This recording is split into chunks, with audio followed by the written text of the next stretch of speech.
Emotion ছিল।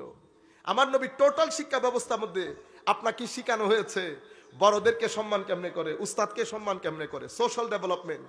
এরপরে আপনি উদারতা, সহনশীলতা, ন্যায়পরায়ণতা, আপনার এই জায়গাটাকেও ডেভেলপ করেছে। এরপরে আপনার স্পিরিচুয়াল সাইড ডেভেলপ করেছে। মিথ্যা বলা যাবে না, মানুষের জন্য কাজ করতে হবে। এই ইমোশনটা সাহাবায়ে কেরামের মাধ্যমে দিয়ে দিয়েছে।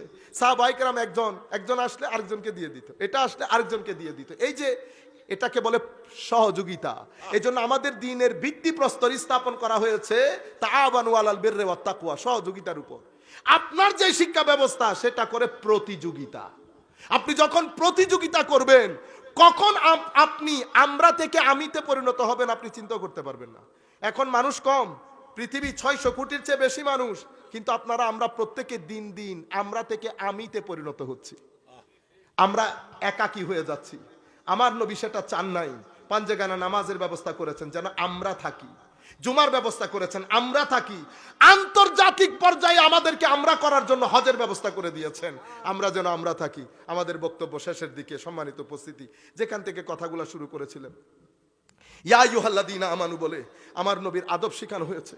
ছেলেদের অন্তর থেকে এখন ছেলেরাও বলতেছে মা বাপকেও তো সম্মান করে না, বড়কেও সম্মান করে না, করতে করতে আমার নবী পর্যন্ত এসেছে। কেন? কারণ আমি ইগো, আমি কেন সম্মান করব? আমি কি কম? আমি করতে করতে মা বাবার সাথে বেয়াদবি করছেন, বেয়াদব। আমার নবীর সাথে বেয়াদবি করবেন, বেঈমান। আপনি যদি পুরা দুনিয়া উল্টায়ও দেন, ঈমান আসবে না। মনে রাখবেন, আমল। ধরেন আপনার জিন্দেগিতে আপনি নামাজ পড়েন নাই, পৃথিবীর কোনো আলেম বলতে পারবে না যে আপনি জাহান্নামী। কি বলতে পারবে? নামাজ না পড়লে জাহান্নামে যেতে হবে, এটা বলতে পারবে। তো হুজুর উনি তো পড়েন না, উনি জাহান্নামে যাবেন কোন, এটা তো বলতে পারবো না। উনারটা বলতে পারে, এটা বলে কুফর বিত্তাইন। আমাদের যারা জুনিয়র উলামা ইকরাম আছেন বুঝতে হবে বেটা। একটা হচ্ছে মান তারাকা সালাতান মুতাআম্মিদান ফাকাত কাফার, যারা ইচ্ছাকৃতভাবে নামাজ ছেড়ে দিয়েছে কুফর।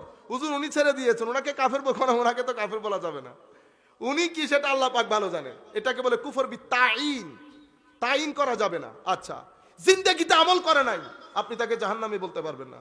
কত রতি মহারতিকে আল্লাহ তুলে জান্নাতে তুলে দিয়েছে। কিসের কারণে? এক ব্যক্তি আমার নবী মেরাজের মধ্যে ঘুরতেছে, ও একজন দেখতেছে খালি ঘুরে, ওরে বাপ রে বাপ। আমার নবী জিজ্ঞেস করতে, জিবরিল এ তো একেবারে বোধ চৌধুরীর পোলা, কি ঘটনা? হুজুর দুনিয়াতে এর একটা গাছ ছিল মানুষের চলাচলের রাস্তায়, সে মানুষের কষ্ট লাঘব করার জন্য গাছটা কেটে ফেলেছে। লাকাদ রাআইতু রাজুলান ইয়াতাকাল্লাবু ফিল জান্নাতি ফি শাজারাতিন কাতাআহা মিন যাহরিত তারিক আও কামা ক্বালা নবী সাল্লাল্লাহু আলাইহি ওয়াসাল্লাম। শুধু এই কাঁটা যুক্ত গাছ কেটে ফেলার কারণে আল্লাহ তাকে জান্নাতে দিয়ে দিয়েছে।